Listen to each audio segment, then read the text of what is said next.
Guide کرنے کے کام پر لگے ہوتے ہیں.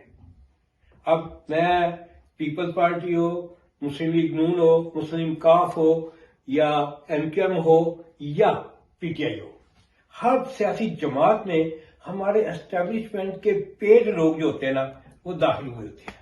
پے رول پہ ہوتے ہیں. یہ پے رول پہ ہوتے ہیں.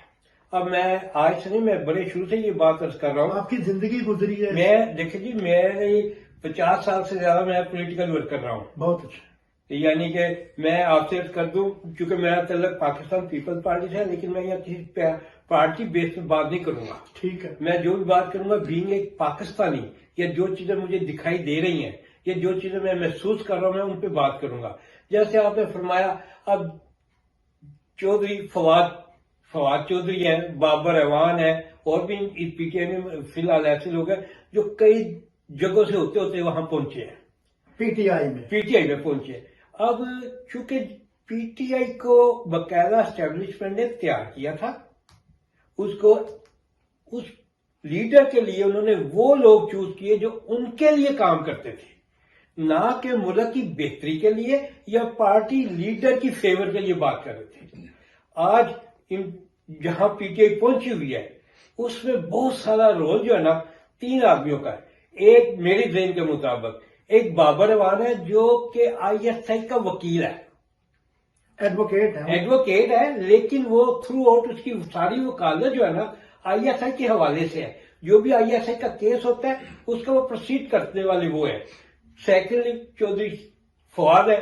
اب آپ کے سامنے ہی ہے وہ کون سی جماعت میں نہیں گئے، اور جس جماعت میں گئے ہیں ان کے پہلے انہوں نے بڑے گن گائے ہیں، ان کی یعنی کہ اتنی تعریفیں کی، اتنے حوالے پیش کیے. اور پھر یہ ساری چیزیں دیکھتے ہوئے یہ ہمارے پارٹی لیڈروں پہ منحصر ہوتا ہے کہ بھی وہ کن کو چوز کر کے آگے رکھے فرنٹ لائن میں. ٹھیک ہے، آ تو جاتے ہیں، لیکن چونکہ ہر سیاسی جماعت، میں کسی ایک جماعت کی بات نہیں کروں گا، ہر سیاسی جماعت جو ہے ہماری اسٹیبلشمنٹ کی محتاج ہے. کیا پیپل پارٹی سیاست سے آؤٹ ہو چکی ہے اور صرف بلاول بھٹو کا نام ہی پیپل پارٹی ہے؟ یہ بڑی افسوس سے بات کرنی پڑ رہی ہے، جیسے کہ آپ فرما رہے ہیں کہ پارٹی آؤٹ ہو گئی ہے، لیکن جو مجھے دکھائی دے رہا ہے، لیکن جب بھی اسٹیبلشمنٹ کسی بھی جماعت پہ ہاتھ رکھتی ہے نا تو اس جماعت میں دوسری جماعتوں کے لوگ باغ کے آنا شروع ہو جاتے ہیں. اگر آج کی آپ رپورٹ دیکھیں تو بلاول بھٹو نے مشرق پنجاب سے بہت سے لوگ ایسے ہیں جو کہ نون لیگ کے تھے، جو پی ٹی آئی کے تھے یا کاف لیگ کے تھے، اب وہ سبھی پیپل پارٹی کی طرف آ رہے ہیں. نون والے بھی آ رہے ہیں. کئی لوگ آج کے، اگر آپ پیپر دیکھیں میرے پاس ان کی یعنی کہ ویڈیوز ہیں جو لوگ بلاول بھٹو سے ملے ہیں، اور یعنی کہ پی ٹی آئی کے M N A, M P S, Noon league کے M P, M N S اور کاف لیگ کے بھی لوگ آئے ہیں. میاں برادران کو کیوں انہوں نے سیاست میں اتارا جنرل ضیاء نے پیپل پارٹی کے فرنٹ کے طور پر؟ نہیں، کیونکہ پیپل پارٹی کو دیکھیں ضیاء الحق کے دور میں یہ ہوا کہ ضیاء الحق نے تمام ایجنسیوں سے ان لوگوں کے یعنی کہ خواہش جمع کر لیے جو کہ بھٹو کے ہاتھوں رہا، پیپل پارٹی کے ہاتھوں یعنی کہ زیر اعتاب رہے. چونکہ میاں برادران کی ایک فیکٹری تھی اتفاق فاؤنڈری، تو وہ جب نیشنلائز کی گئی تو وہ میاں صاحب تو بے اتھے ہو گئے، ان کے والد، ان کے بھائی، وہ سب بیکار دیا. ماں نے اتنی محنت کر کے، چونکہ اخراج کی انہوں نے مشین لگائی ہوئی تھی رام گلی لاہور میں، امرتسر میں بھی ان کی اخراجی کی مشین تھی. تو یہ جیسے کہ کبھی مریم کہتی ہے جو آبا و اجداد ہمارے امیر ترین لوگ تھے، تو یہ عوام کو ایک غلط بیانی کرتے ہیں. اپنی حقیقت اصلیت بتاؤ تاکہ آپ یہ کہو کہ ہم کہاں سے اٹھ کے کہاں تک پہنچے. ایک بھائی کہتا ہے جی ہم کسان تھے، میاں شہباز شریف کہتے ہیں جی میرا باپ کسان تھا، اور میاں نواز شریف کہتے ہیں جی میرا باپ کاروباری تھا.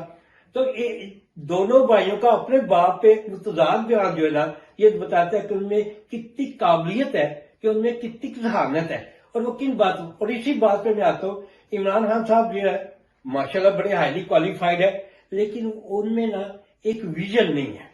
وہ آج ایک بات کرتے ہیں، دوسرے دن اس کو منفی کر دیتے ہیں. تو ہم لوگ جو ہے نا، پھر میں اسی بات پہ آ جاتا ہوں کہ ہم لوگوں میں ابھی تک اتنا شعور نہیں ہے کہ ہم سچ کو سچ مانیں اور جھوٹ کے سامنے اقرار کر کے بھی آپ لوگوں کو بہت بات کریں. اور اگر کسی بھی سیاسی جماعت میں کوئی بندہ ایسا اٹھتا ہی ہے نا تو اس کو اس کے ارد گرد والے اٹھا کے بائک پھینک دیتے ہیں. پاکستان کے سپہ سالار موجودہ جی ہماری آرمی جو ہے جی ان کے وہ جو جنرل ہیں عاصم منیر منیر صاحب، ان کا کہنا ہے کہ نفرت پھیلائی جا رہی ہے فوجی اداروں اور عوام کے درمیان. یہ کون پھیلا رہا ہے؟ یہ سیاستداں یا کوئی؟ آپ اس کی ذرا وضاحت تو کر دیں. جی جی میں یعنی کہ زرداری کے حوالے سے بات کروں گا. کریں گا، کھل کر کریں. جی انہوں نے یہ بات کہی کہ آپ تو 3 سالوں کے لیے آتے ہیں اور ہم ساری عمر کے لیے ہیں، اور اگر آپ اپنے 3 سال کے دائرے میں رہے تو ٹھیک ہے، ورنہ ان سے اینٹ بچ سکتی ہے. ان سے اینٹ بچ سکتی ہے. یہ زرداری صاحب کے بیانات تھے. انہوں نے یہ بھی تو کہا تھا کہ بلّا رات کو دودھ پی جاتا ہے. جی جی تو مجھے نہیں پتا یہ کس طرح کی شان ہے. میں اشارہ تو یہ سیدھی بات ہے کہ اشارے کہاں جاتے ہیں، اسی طرح جاتے ہیں جہاں سے ساری دوریں ہلائی جاتی ہیں. تو جب یہ بات کی تو اس کے چند دنوں بعد ہی جی جی زرداری صاحب واپس آ گئے. یعنی واپس آ گئے. یعنی کہ انہوں نے اپنی کئی بات جو تھی نا وہ غلط ظاہر کر دی کہ بھی میں نے اس پہلو میں نہیں، میں نے اس پہلو میں کی، لیکن فیکٹ یہی تھی. فیکٹ یہی تھا. فیکٹ یہی تھا، لیکن اس کو انہوں نے جو ہے انٹرپریٹ دوسری طرف کر. اگلا سوال ہے، میڈیا میں یہ خبر آ رہی ہے کہ غلامی قبول نہیں، غلامی قبول نہیں، یہ نعرے لگتے ہیں عمران خان کے جلسے میں. لیکن سرگوشیاں بتا رہی ہیں کہ عمران خان انہیں ہی یس سر کہنے کے لیے تیار ہو گئے ہیں. سر میں پھر آپ سمجھ گئے میری بات؟ جی جی میں صاحب بڑی یعنی کہ وضاحت سے بات کی ہے آپ نے. مقصد یہ ہے کہ اس کو جس کس نے فیڈ کیا اسے پاکٹ سے نکال کے بٹو بننے کے لیے لیٹر پہ لہرا دیا. سائفر جو بھی، اب اس کو قیمت کیا ادا کرنی پڑی. آج بھی وہ امریکن ایمبیسڈر کے منتیں کرتا ہے کہ آج بھی ملے. بھئی آپ ایک نیشنل لیڈر ہو، آپ ایک طرف کہتے ہو کہ جب ہمیں کسی کی غلامی قبول نہیں، اور جب آپ پہ کوئی مسئلہ ہے، جب آپ کی ذرا تان کھینچی گئی تو آپ ان کے ایمبیسڈروں کے بلکہ ان کے فرسٹ سیکرٹری کے آپ منتیں کر رہے ہو. تو پھر وہ بائیڈن کہاں ہوگا؟ وہ ایک وقت تھا نا عمران یہی کہتا تھا بائیڈن میرا فون ہی نہیں اٹینڈ کرتا. بھئی وہ کیسے کرے؟ اگر تم یہ سوچتے ہو کہ تم راہ نجات دہندہ ہو قوم کے، تو پھر اپنی قوم کے ساتھ کٹ مرو. ٹھیک ہے، پھر جنگ ہے تو جنگ ہے. کہ ذوالفقار علی بھٹو نے نہیں امریکہ کے خلاف بولا تھا، اس نے اپنی جان دے دی نا، پیچھے تو نہیں ہٹا. تو بات یہ ہے کہ یہ کہنے کی باتیں اور ہوتی ہے، اور جب انسان کے اوپر پڑتی ہے نا تو پھر اس کا پتہ چلتا ہے کہ یہ کس حد تک آگے چل سکتا ہے.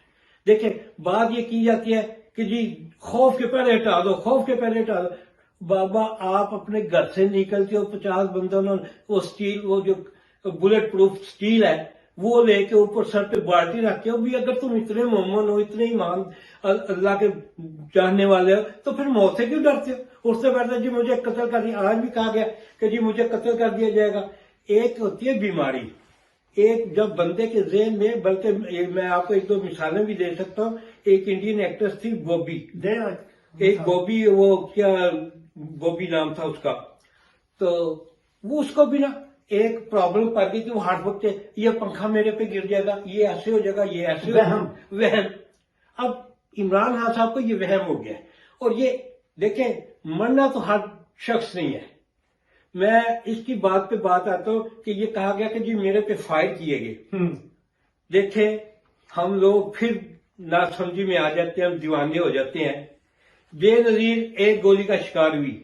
اگر فوج نے مروانا ہوتا نا عمران خان کو تو اس کو کوئی ضرورت نہیں تھی کہ ٹرک کے آدھے حصے پہ رکھ کے اس کی ٹانگوں پہ گولیاں مارتے جس جگہ پہ وہ تھا. لیکن میں صاحب بڑی سمپل سی بات ہے، میں فوج میں بھی رہا ہوں، مجھے بھی اس بات کا اندازہ ہے. آپ نے ٹریننگ لی ہے باقاعدہ؟ دیکھیں جی نیچے سے فائر ہوتا ہے نا، بندہ ٹرک پہ کھڑا ہے، اگر تو وہ نیچے سے فائر ہوا تو اس کی چھاتی پہ آئے گا، سر پہ آئے گا، ٹانگوں پہ نہیں آئے گا. ٹانگیں تو اس کی کور ہے، اور 4 گولیاں لگی ٹانگوں پہ، اور ایک دن کا 4، دوسرے دن کا 5. اور بلکہ ساتھ وہ ایک بندہ تھا، وہ کہتا ہے جی میری جھولی میں سے 6 گولیاں نکلی ہیں. آغا ندیم صاحب، سہارا نیوز ڈنمارک کے ایڈیٹر صاحب مجھے بتا رہے ہیں کہ اب ہم نے آخری سوال آپ سے کرنا ہے. تو یہ آخری سوال یہ ہے کہ جیتنے والا، الیکشن جیتنے والا، وہ کہتا ہے کہ یہ شفاف الیکشن تھے، صاف الیکشن، اور ہارنے والا کہتا ہے کہ دھاندلی ہو گئی ہے. اس کا علاج کیا ہے آپ کے پاس؟ دیکھیں جی، ہمارے پاس کوئی علاج نہیں. بتائیں عوام کو، میں بتا رہا ہوں عوام کو ٹھیک ہے. بتائیں. 2018 کے جو الیکشن ہوئے، اس سے پہلے بھی جو الیکشن ہوئے، تب بھی یہ کہا گیا جو جیتے ہوئے تھے نہیں جی یہ دھاندلی بھی. یہ سارا سلسلہ چل رہا ہے، لیکن ایک بات پہ متفق ہوتے ہیں کہ جو 70 کے الیکشن تھے وہ فیل ہوئے تھے. 70 کے 70 کے. اس کے بعد کہتے ہیں جو بھی آیا، جب بھٹو صاحب نے بھی 70 سال میں الیکشن کرایا تب بھی اسی پھڈے پہ اس کو اتارا گیا تھا. تو بلا مقابلہ وہ بہت سارے ممبر، دیکھ- کتنے 50 ممبر بن گئے تھے. 50 نہیں بنے تھے، ہاں. اس پہ 19 تھے. 19 تھے. یعنی بلا مقابلہ. جی، بلا مقابلہ. تو ان کو دھمکی دی جاتی تھی کہ آپ نے سامنے مقابلہ نہیں کرنا، جو بلا مقابلہ ہوئے تھے. دیکھیں جی، بلا مقابلہ میں آپ کو ایک بات کہوں کہ کئی کونسلر بھی ہو جاتے ہیں علاقے میں جن کا اصل رسوخ ہوتا ہے نا، اچھا. تو وہ کہہ دیتے ہیں بھی دیکھ اسی آ رہے ہیں تو خیال کر. تم اپنا خیال کر لیں. اب وہ بندہ کہتے ہیں ہاں بھی اس سے میں ٹکر نہیں لے سکتا. تو بات یہ ہے کہ یہ کہنے کی باتیں اور ہوتی ہے، اور جب انسان کے اوپر پڑتی ہے نا تو پھر اس کا پتہ چلتا ہے کہ یہ کس حد تک آگے چل سکتا ہے.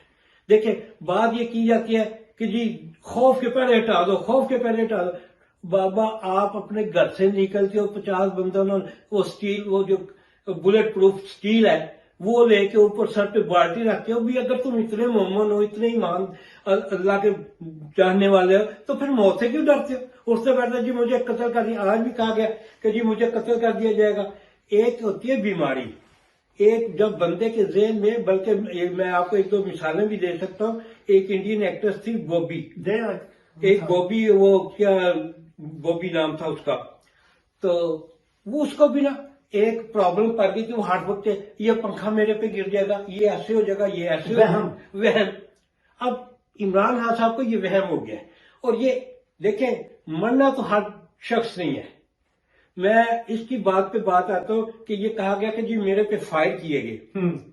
دیکھیں ہم لوگ پھر نہ سمجھی میں آ جاتے ہیں، ہم دیوانے ہو جاتے ہیں. بے نظیر ایک گولی کا شکار ہوئی. اگر فوج نے مروانا ہوتا نا عمران خان کو تو اس کو کوئی ضرورت نہیں تھی کہ ٹرک کے آدھے حصے پہ رکھ کے اس کی ٹانگوں پہ گولیاں مارتے جس جگہ پہ وہ تھا. دیکھیں میں صاحب بڑی سمپل سی بات ہے، میں فوج میں بھی رہا ہوں، مجھے بھی اس بات کا اندازہ ہے. آپ نے ٹریننگ لی ہے باقاعدہ؟ دیکھیں جی نیچے سے فائر ہوتا ہے نا، بندہ ٹرک پہ کھڑا ہے، اگر تو وہ نیچے سے فائر ہوا تو اس کی چھاتی پہ آئے گا، سر پہ آئے گا، ٹانگوں پہ نہیں آئے گا.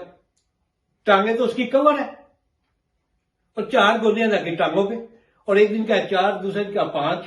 اور بلکہ ساتھ وہ ایک بندہ تھا، وہ کہتے ہیں جی میری جھولی میں سے 6 گولیاں نکلی ہیں. بہت شکریہ آغا ندیم صاحب. سامعین و ناظرین، سہارا نیوز نے آج ایک بہترین معلوماتی پروگرام آغا ندیم صاحب کا ان کے گھر میں ریکارڈ کیا ہے، اور سہارا نیوز ڈنمارک کی ٹیم انشاءاللہ اسی طرح آپ تک معلومات پہنچانے کے لیے ہم ایک اور شخصیت کا انتخاب کریں گے. اس وقت تک ہمیں اجازت دیجیے. اللہ حافظ.